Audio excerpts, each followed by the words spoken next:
Hello friends, જો તમને અમારો આ વિડીયો પસંદ આવ્યો હોય તો સબસ્ક્રાઇબ બટન પર ક્લિક કરી બાજુમાં આપેલ બેલ આઇકન દબાવો અને ઓલ ઓપ્શન સિલેક્ટ કરો, જેથી તમને અમારા દરેક નવા વિડીયોની નોટિફિકેશન સૌથી પહેલા મળે. હેલો ફ્રેન્ડ્સ, કેમ છો? મજામાં? તો સ્વાગત છે તમારું યુટ્યુબ ચેનલની આ ડિજિટલ સિરીઝમાં, જેની અંતર્ગત રોજ ધોરણ 9 અને ધોરણ 10ના વિદ્યાર્થીઓ માટે ગણિત વિષયના વિડીયોઝ અપલોડ કરવામાં આવે છે. તો આ ડિજિટલ સિરીઝનો એક જ ઉદ્દેશ્ય છે કે કોઈપણ સંજોગોમાં વિદ્યાર્થીઓ ઘરે બેઠા ગણિત વિષયને સૌથી સરળતાથી શીખી અને પરીક્ષા પાસ કરી શકે. તો આ ડિજિટલ સિરીઝ દ્વારા ગણિત વિષયમાં તમે સૌથી સારા માર્ક્સ મેળવીને પાસ થાવ તેવી શુભકામનાઓ સાથે ચાલો શરૂ કરીએ આજે નવું ચેપ્ટર. તો આજે આપણે જોઈશું ધોરણ 10ના ગણિત વિષયનું ચેપ્ટર નંબર 2, જેનું નામ છે બહુપદીઓ, અંગ્રેજીમાં જેને પોલિનોમિયલ તરીકે ઓળખવામાં આવે છે. તો આ છે આ ચેપ્ટરનો પાર્ટ નંબર 1, જેની અંદર આપણે જોઈશું આ ચેપ્ટરની પ્રસ્તાવના એટલે કે ઇન્ટ્રોડક્શન. તો આ ચેપ્ટરમાંથી તમારે કેટલા ગુણના ક્વેશ્ચન્સ પૂછાશે પહેલાં તો તે જોઈએ. તો પરીક્ષામાં આ ચેપ્ટરમાંથી ટોટલ તમારે 6 ગુણના પ્રશ્નો પૂછવામાં આવશે. તો ટોટલ 3 પ્રશ્નો છે પરીક્ષામાં આ ચેપ્ટરમાંથી પૂછાશે, જે પૈકી એક પ્રશ્ન હશે તે હેતુલક્ષી પ્રશ્ન હશે. હેતુલક્ષી પ્રશ્ન એટલે કે 1 ગુણનો પ્રશ્ન. ત્યારબાદ એક પ્રશ્ન હશે તે 2 ગુણનો પ્રશ્ન હશે અને એક પ્રશ્ન છે તે 3 ગુણનો પ્રશ્ન હશે. તો આવી રીતે ટોટલ 3 પ્રશ્નો પૂછાશે, જેનું કુલ વેઇટેજ 6 ગુણનું હશે. આ ચેપ્ટર એકદમ સરળ છે, જેથી તમે પરીક્ષામાં આ ચેપ્ટરમાંથી 6 ગુણને કવર કરી શકો છો. તો જો આ ડિજિટલ સિરીઝને આપણે જે વિડીયોની સિરીઝ બનાવીએ છીએ તેના તમે દરેક પાર્ટ જોઈ લેશો તો અંતે તમને બહુપદી ચેપ્ટરના એક પણ ઉદાહરણ કે એક પણ દાખલામાં કોઈ પણ પ્રકારની તકલીફ નહીં રહે. આ ઉપરાંત વધારામાં એ જણાવવાનું કે આપણી ડિજિટલ સિરીઝ છે તેમાં આપણે ધોરણ 10ના ગણિત વિષયના પ્રકરણ નંબર 15, 7, 6, 3 અને 14 આ 5 પ્રકરણના દરેકે દરેક દાખલા તથા દરેકે દરેક ઉદાહરણ અને ત્રિકોણ ચેપ્ટરના દરેકે દરેક પ્રમેયના સોલ્યુશન જોઈ લીધેલા છે. તો આ દરેકે દરેક ક્વેશ્ચન, ઉદાહરણ તથા પ્રમેયની લિંક મેં નીચે ડિસ્ક્રિપ્શન બોક્સમાં આપેલી છે, જ્યાંથી તમે આ 5 ચેપ્ટરના સોલ્યુશન્સ જોઈ શકશો. તો ચાલો જોઈએ બહુપદી ચેપ્ટરની પ્રસ્તાવના. તો ઓલરેડી આપણે ધોરણ 9ની અંદર પણ બહુપદી ચેપ્ટર છે તે જોઈ લીધેલું હતું. તો આપણે પહેલાં થોડોક તેનો ઓવરવ્યૂ જોઈ લઈએ, ત્યારબાદ આપણે ધોરણ 10 તરફ સ્વિચ ઓવર થઈશું. તો ધોરણ 9માં આપણે જોયેલું હતું કે એકપદી, દ્વિપદી અને ત્રિપદી. તો એકપદી એટલે શું? તો કે જે પદાવલીમાં માત્ર એક જ પદ હોય. કેટલા પદ હોય? એક જ પદ. તેવી પદીને એકપદી કહેવાય. જે પદાવલીમાં 2 પદ હોય તેવી પદાવલીને દ્વિપદી કહેવાય. અને જે પદાવલીમાં 3 પદ હોય તેને શું કહેવાય? ત્રિપદી. તેના ઉદાહરણ પણ કંઈક આપણે જોયેલા હતા કે આવી રીતે એક પદ છે, અહીંયા જુઓ 2x છે, અહીંયા 2 છે, અહીંયા 5x નો ઘન. ટૂંકમાં અહીંયા બધે એક પદ જ છે આ બધા. તો આ બધા શેના ઉદાહરણ છે? એકપદીના. તેવી જ રીતે અહીંયા જુઓ, આ એક પદ અને આ બીજું પદ. અહીંયા પણ આ એક પદ અને બીજું પદ. અહીંયા આ એક પદ અને બીજું પદ. તો અહીંયા ટૂંકમાં 2 પદ છે, માટે આ શું થયું? દ્વિપદી. અને અહીંયા 3 પદ આપેલા છે, 3 પદ, માટે આ શું થયું? ત્રિપદી. તો અહીંયા આપણા જે ચેપ્ટરનું નામ છે તેનું નામ છે બહુપદી. તો બહુપદી એટલે શું? તો કે જે પદાવલીમાં એક કરતાં વધારે પદ આવેલા હોય અને ચલનો ઘાતાંક પૂર્ણ સંખ્યા હોય તેને શું કહેવાય? બહુપદી. તો અહીંયા જુઓ, આપણને આ જે બધા ઉદાહરણ આપેલા છે તે બધી પદાવલીમાં એક કે એક કરતાં વધારે પદ આપેલા છે. આ ઉપરાંત અહીંયા આપણને જે ઉપર ઘાત આપેલી છે તે બધી પૂર્ણ સંખ્યાઓ છે. પૂર્ણ સંખ્યાઓ એટલે શું? તો કે 1 થી લઈને અનંત સુધી. અહીંયા આપણને ક્યાંય ઋણ સંખ્યાઓ આપેલી નથી. આ ઉપરાંત 0 ક્યાંય આપેલો નથી. તો આવી જે બધી પદાવલીઓ છે તેને શું કહેવાય? બહુપદી. ત્યારબાદ આપણે જોઈએ કે ધારો કે અમુક બહુપદીને આવી રીતે આમ લખેલી હોય કે x3 - x2 + 4x + 7. તો અહીંયા જે આ x છે તે શું દર્શાવે છે? ચલ. તો અહીંયા આ જે બહુપદી આપેલી છે તેને x ચલવાળી બહુપદી કહેવાય. ધારો કે તમને બહુપદીમાં t2 + 4 આપેલું હોય તો અહીંયા t છે તે શું થયું? ચલ. તો આ બહુપદીને t ચલવાળી બહુપદી કહેવાય. આ ઉપરાંત આપણે એક સહગુણકનો કન્સેપ્ટ પણ જોયેલો હતો, જે અહીંયા ઉપયોગ થશે. તો સહગુણક એટલે શું? તો કે ધારો કે આપણને જે આ બહુપદી આપેલી હોય તો તેમાં આ જે ચલ આપેલું હોય તેની સાથે જે ગુણાકારમાં પદ હોય તેને શું કહેવાય? સહગુણક. તો અહીંયા જુઓ શું આપેલું છે? -x3. તો -x3 એટલે શું થયું? તો અહીંયા કાંઈ ન હોય તો 1 તો હોય જ ને. xના ગુણકમાં કાંઈ ન હોય તો 1 હોય. તો મતલબ શું છે કે x3નો સહગુણક કેટલો મળ્યો? -1. નામ જ શું સૂચવે છે અહીંયા? સહગુણક, એટલે સાથે જે ગુણાકારમાં હોય તે. તેવી જ રીતે ધારો કે x2નો સહગુણક માગ્યો હોય તો કેટલો મળે? તો કે x2 છે તેની ગુણકમાં 4 છે, તો અહીંયા આવશે 4. xનો સહગુણક કેટલો થશે? 7. અને અહીંયા તમને ધારો કે પૂછેલું હોય કે x ની માથે 0 ઘાત, તેનો સહગુણક કેટલો થશે? તો જુઓ, એક્સની માથે 0 ઘાત હોય તેને આપણે 1 લખી શકીએ, બરાબર. તો અહીંયા આપણને આવી રીતે આમ આપેલું છે કે 7x - 2. તો અહીંયા કાંઈ ન હોય તો 1 તો હોય જ ને, 2 ગુણ્યા 1 તો હોય જ, બરાબર. તો 1 ને હું આવી રીતે આમ લખી શકું, એક્સની માથે 0 ઘાત. તો કે હા, લખી શકાય. તો આનો મતલબ શું થયો કે x⁻0 છે એટલે કે એક્સની 0 ઘાત છે તેની ગુણકમાં કયું પદ આવેલું છે? -2. તો માટે એક્સની માથે 0 ઘાત છે એવું પદ હોય તેનો સહગુણક કેટલો મળ્યો? -2. તો જ્યારે આપણને આવી રીતનો પ્રશ્ન પૂછેલો હોય ત્યારે આપણે મૂંઝાવાની જરૂર નથી, આ રીતનું સમાધાન થશે. તો આ બધા કન્સેપ્ટ તો આપણે ધોરણ 9ની અંદર ઓલરેડી જોઈ લીધેલા હતા. હવે જોઈએ ધોરણ 10માં નવું શું આવેલું છે. તો પહેલું છે બહુપદીના પ્રકાર. તો બહુપદીના પ્રકાર એટલે શું? તો કે આ વસ્તુ પણ આપણે ઓલરેડી જોઈ લીધેલી હતી કે બહુપદી હોય તે સુરેખ બહુપદી, દ્વિઘાત બહુપદી અને ત્રિઘાત બહુપદી, આવી રીતે 3 પ્રકારની બહુપદી હોય છે.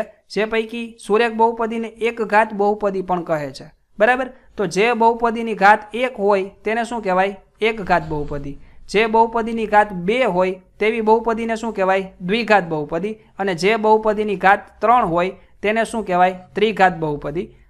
તો એક ઘાત બહુપદીના ઉદાહરણ કઈ રીતે થશે? તો જુઓ, અહીંયા આપણને આ બહુપદી આપેલી છે √3x + 5. તો અહીંયા x ની માથે કેટલી ઘાત આપેલી છે? તો કાંઈ ન હોય તો 1 તો હોય જ ને, બરાબર. તો આ જે આપણને બહુપદી છે તેની ઘાત કેટલી છે? 1. ત્યારબાદ બીજી બહુપદી આપેલી છે y + √2. તો અહીંયા કાંઈ ન હોય તો માથે શું હશે? આ ચલની માથે 1 હોય. તો મતલબ કે આવી રીતે જેટલા પદ આપેલા છે તેની બધાની માથે 1 તો હશે જ, બરાબર. તો મતલબ કે આ જે બધા ઉદાહરણ આપેલા છે તે બધા એક ઘાત બહુપદીના ઉદાહરણો છે. તો હવે તમારા માટે અહીંયા પ્રશ્ન એવો છે કે 1/x + 1 આ એક ઘાત એટલે કે સુરેખ બહુપદી છે કે નહીં તે તમે મને કોમેન્ટ બોક્સમાં કોમેન્ટ કરીને જણાવજો, બરાબર. ત્યારબાદ છે દ્વિઘાત બહુપદી. તો તેના ઉદાહરણ કઈ રીતે થશે? તો કે જુઓ, જે બહુપદીની અંદર ઘાત કેટલી આપેલી હોય? 2. અહીંયા કેટલી ઘાત છે? 2. અહીંયા પણ કેટલી ઘાત છે? 2. અહીંયા પણ કેટલી ઘાત છે? 2. તો તેને શું કહેવાય? દ્વિઘાત બહુપદી.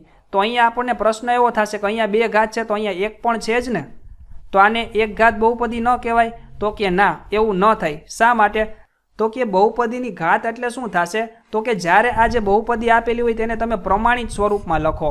તો પ્રમાણિત સ્વરૂપ એટલે શું થયું? તો કે સૌથી મોટી ઘાત પહેલા, ત્યારબાદ તેના કરતાં ઓછી ઘાત. ટૂંકમાં ઘાતને આપણે ઉતરતા ક્રમના પદમાં ગોઠવવાના, બરાબર. તો અહીંયા આપણને 2x² મળ્યો, -3x + 1 મળ્યું છે, બરાબર. તો જ્યારે બહુપદીને આપણે પ્રમાણિત સ્વરૂપમાં લખીએ ત્યારે આપણને જે પહેલું પદ મળે તેની માથે જેટલી ઘાત હોય તેને શું કહેવાય? બહુપદીની ઘાત કહેવાય, બરાબર. ટૂંકમાં અહીંયા આપણને જે સૌથી મોટી ઘાત આપેલી હોય તેને શું કહેવાય? બહુપદીની ઘાત, બરાબર. અહીંયા આપણને આ જે બહુપદી આપેલી છે તો અહીંયા જુઓ 3 છે, અહીંયા 2 છે, અહીંયા કાંઈ ના હોય તો 1 છે, અને અહીંયા કાંઈ ના હોય તો x ની માથે 0 છે. તો આપને ઓલરેડી પ્રમાણિત સ્વરૂપમાં જ આપેલી છે આ બહુપદી. તો અહીંયા આપણને જે પહેલું પદ આપેલું છે તેની ઘાત કેટલી થશે? 3, બરાબર. તો આ જે બહુપદી છે તે ત્રિઘાત બહુપદી છે. તો આપણે જોયા બહુપદીના પ્રકાર અને બહુપદીની ઘાત. ત્યારબાદ જોઈએ બહુપદીના શૂન્ય. તો બહુપદીનું શૂન્ય એટલે શું? તો કે ધારો કે આપણને કોઈ બહુપદી આપેલી હોય આવી રીતે, ધારો કે x² - 16. તો આપણે એના અવયવ પાડીએ તો આવી રીતે આમ મળે કે x + 4 અને x - 4, બરાબર. તો આપણને આના ઉકેલ શું મળે? તો કે x = -4 અને x = +4. તો અહીંયા આપણને આ -4 અને +4 મળ્યા તે બહુપદીના ઉકેલ છે. તો આને ઉકેલને શું કહેવાય? બહુપદીના શૂન્ય. તો જ્યારે આપણને સુરેખ બહુપદી આપેલી હોય, મતલબ કે આવી રીતે કે x + 3 = 0, તો આને કહેવાય સુરેખ બહુપદી. તો આને કેટલા શૂન્ય હોય? ફક્ત એક જ શૂન્ય. કઈ રીતે મળે? તો કે આ 3 ને સામેની સાઈડ લઈ લે તો -3 થઈ જાય. તો મતલબ કે -3 ને આપણે બહુપદીમાં લખીએ x ની જગ્યાએ તો બહુપદીની વેલ્યુ કેટલી મળે? 0. તો મતલબ કે સુરેખ બહુપદીને કેટલા શૂન્ય મળે? 1 શૂન્ય. તેવી જ રીતે દ્વિઘાત બહુપદી હોય તો તેને વધુમાં વધુ કેટલા શૂન્ય મળે? 2 શૂન્ય. તો જુઓ, આ દ્વિઘાત બહુપદી છે કારણ કે ઘાત 2 છે તો તેને વધુમાં વધુ કેટલા શૂન્ય મળે? 2. તેવી જ રીતે ત્રિઘાત બહુપદી આપેલી હોય તો તેને વધુમાં વધુ 3 શૂન્ય મળે છે, બરાબર. તો આપણને હેતુલક્ષી પ્રશ્નમાં આ વસ્તુ પૂછાઈ શકે તો આ વસ્તુ આપણે યાદ રાખવાની છે, બરાબર. ત્યારબાદ જોઈએ બહુપદીનો આલેખ. તો સુરેખ બહુપદી આપેલી હોય તો તેનો આલેખ રેખા હોય છે. આપણે યામ ભૂમિતિ ચેપ્ટર છે તેમાં પણ જોયેલું હતું કે આપણને કોઈ સુરેખ બહુપદી આપેલી હોય, ધારો કે x + 9 = 0 આવી બહુપદી આપેલી હોય તો તેનો આપણે ગ્રાફ દોરતા તો આવી રીતે આમ મળતો. તો આ શું દર્શાવે છે? એક રેખા.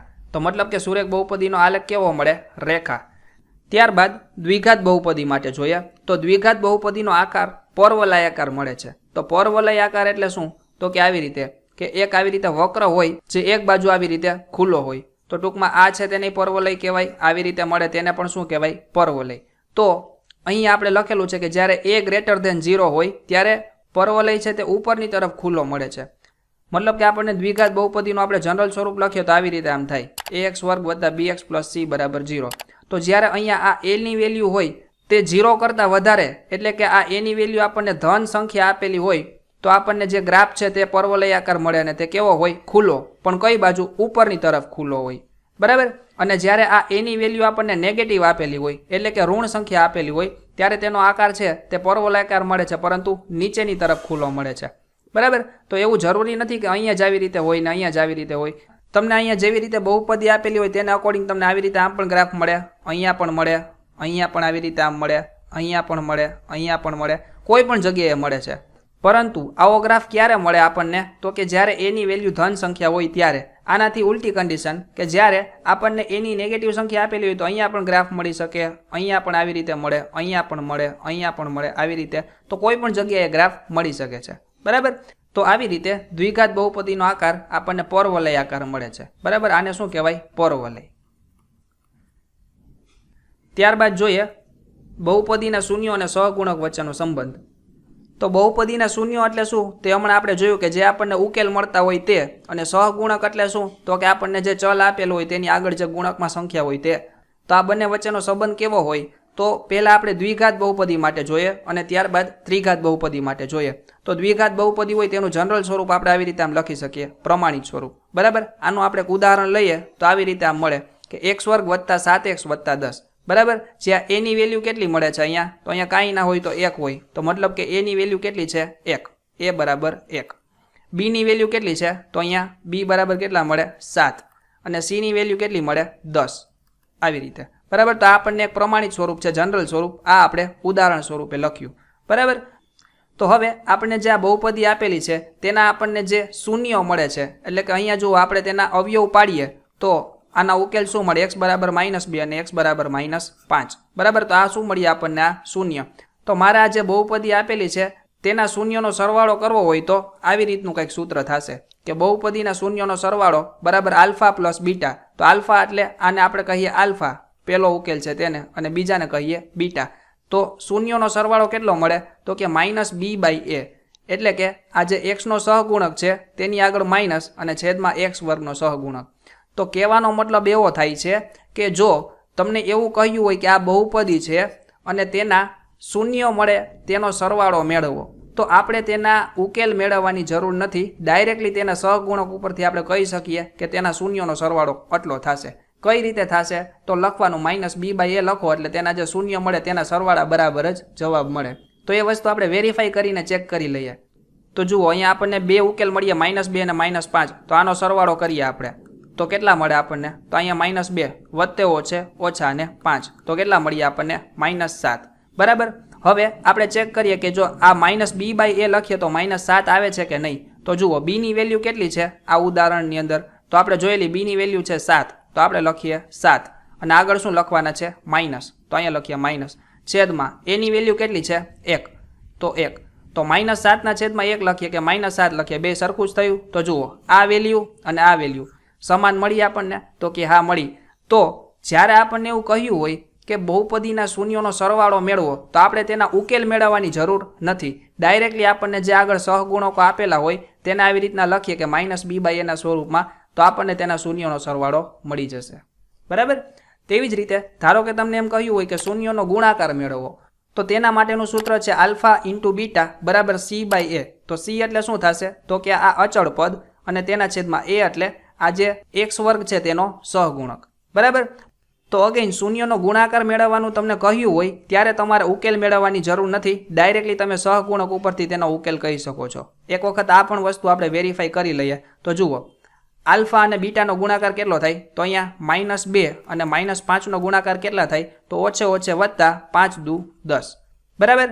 હવે c/a એટલે કે સહગુણકનો ભાગાકાર કરીએ તો આપણને કેટલા મળે છે તે પણ ચેક કરી લઈએ. તો અહીંયા c ની વેલ્યુ કેટલી છે? 10 અને a ની વેલ્યુ કેટલી છે? 1. તો 10 ના છેદમાં 1 એટલે કેટલા મળે? 10. તો જુઓ આ વેલ્યુ અને આ વેલ્યુ કેવી મળી? સમાન. તો મતલબ કે શૂન્યનો ગુણાકાર તમે c/a લખો તો પણ ડાયરેક્ટલી મળી જાય છે. ઉકેલ મેળવવાની જરૂર નથી. બરાબર. ત્યારબાદ જોઈએ કે જો આલ્ફા અને બીટા એ દ્વિઘાત બહુપદીના શૂન્ય હોય અને આલ્ફા અને બીટા એ વિરોધી સંખ્યા હોય તો b બરાબર 0 થશે. તો આ વસ્તુ સમજવા માટે આપણે એક ઉદાહરણ લઈએ. તો ધારો કે આપણે બહુપદી આપેલી છે x વર્ગ - 16. બરાબર. તો હવે આપણે આના અવયવ પાડીએ તો કઈ રીતે મળે? તો કે x + 4 અને x - 4 આવી રીતે આપણે આના અવયવ મળે. બરાબર. તો હવે આનો આપણે શૂન્ય મેળવવો હોય તો કઈ રીતે મળે? તો આ ઉકેલને આપણે 0 સાથે સરખાવીએ તો x + 4 બરાબર 0 થાય અને x - 4 બરાબર શું મળે? 0. તો આ શું થશે? 4 સામેની સાઈડ જશે તો અહીંયા માઇનસ થશે અને અહીંયા -4 સામેની સાઈડ જશે તો પ્લસ થશે. બરાબર. તો હવે જુઓ શું કહ્યું છે કે જો આલ્ફા અને બીટા એ વિરોધી સંખ્યા હોય તો જુઓ આને આપણે કહીએ આલ્ફા અને આને કહીએ આપણે બીટા. તો આ બંને વિરોધી સંખ્યા છે? તો કે આ વિરોધી છે. શા માટે? તો કે આ ધન સંખ્યા છે અને આ ઋણ સંખ્યા છે. બરાબર. તો શું કહ્યું છે કે જો આલ્ફા અને બીટા એ વિરોધી સંખ્યા હોય તો b ની વેલ્યુ કેટલી હોય? 0. તો મતલબ કે આપણે આ જે બહુપદી આપણને આપેલી છે તેમાં b ની વેલ્યુ કેટલી છે? તો જુઓ અહીંયા x વર્ગ આપેલો હોય તેની આગળ શું હોય? a. બરાબર. આને પ્રમાણિત સ્વરૂપમાં લખ્યો તો આવી રીતે આમ હોય ને કે ax² + bx + c બરાબર 0. તો અહીંયા જુઓ x વર્ગ વાળું પદ તો છે, મતલબ કે અહીંયા કાંઈ ના હોય તો 1 તો હોય જ. તો મતલબ કે a ની વેલ્યુ કેટલી મળી આપણને? 1. બરાબર. હવે જુઓ અહીંયા x વાળું પદ છે અને આમાં ક્યાંય x વાળું પદ છે જ નહીં. તો મતલબ કે b ની વેલ્યુ 0 હોય ત્યારે તેને x સાથે ગુણો તો આ પદ કેવું થઈ જાય? આખું 0 આમ થઈ જાય. ax² + c આવી રીતે આમ થઈ જાય. તો 0 ને આપણે લખીએ કે ન લખીએ કાંઈ ફેર ન પડે. તો અહીંયા કાંઈ નથી તો મતલબ 0 તો હશે જ ને વચ્ચે. બરાબર. તો આનો મતલબ શું થયો કે b બરાબર કેટલા છે? 0. તો b બરાબર 0 ક્યારે મળે? તો કે જ્યારે આપણને આ જે ઉકેલ છે તે વિરોધી સંખ્યા આપેલી હોય ત્યારે. તો આ વસ્તુ આપણને હેતુલક્ષી પ્રશ્નની અંદર પૂછાઈ શકે કે આલ્ફા અને બીટા વિરોધી સંખ્યા હોય તો b ની વેલ્યુ કેટલી મળે? 0. મતલબ કે અહીંયા વચલું પદ છે આપણને આપેલું ન હોય તો b ની વેલ્યુ કેટલી હોય? 0. ત્યારબાદ આપેલું છે કે આલ્ફા અને બીટા એ પરસ્પર વ્યસ્ત હોય તો c બરાબર a થશે. તો અહીંયા આપણે આ જે રીતે ઉદાહરણ લઈને આ વસ્તુ સાબિત કરી તેવી જ રીતે આપણે કોઈ અપ્રોપ્રિએટ બહુપદી લઈ અને આને સાબિત કરી શકીએ. તો આ બંને વસ્તુ તમારે યાદ રાખવાની છે હેતુલક્ષી પ્રશ્ન માટે કે આલ્ફા અને બીટા વિરોધી હોય તો b બરાબર 0 મળે અને આલ્ફા અને બીટા વ્યસ્ત હોય તો c બરાબર a. c એટલે કે આ અચળ સંખ્યા તે આગળની જે પ્રથમ સંખ્યા હોય તેના બરાબર મળશે. ત્યારબાદ જોઈએ ત્રિઘાત બહુપદી માટે. તો જુઓ ત્રિઘાત બહુપદી હોય તેનું પ્રમાણિત સ્વરૂપ આવી રીતે આમ હોય ax³ + bx² + cx + d. બરાબર. તો આપણે શૂન્યનો સરવાળો મેળવવો હોય તો કઈ રીતે મળે? તો કે આલ્ફા + બીટા + ગેમા. શા માટે આપણે અહીંયા 3 લીધેલા છે? તો કે આપણે હમણાં જોયેલું હતું કે ત્રિઘાત બહુપદી હોય તેમાં આપણને 3 શૂન્યો મળે.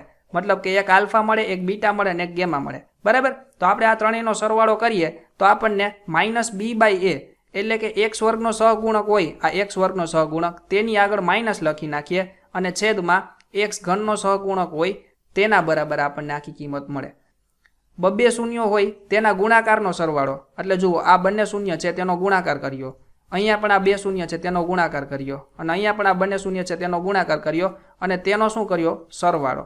તો બબ્બે શૂન્યના ગુણાકારનો સરવાળો કીધો હોય તો તે કેટલો મળે? તો કે c/a. c/ એટલે શું થશે? તો કે c શું છે? x નો સહગુણક તેના છેદમાં a એટલે x³ નો સહગુણક. બરાબર. તો c/a.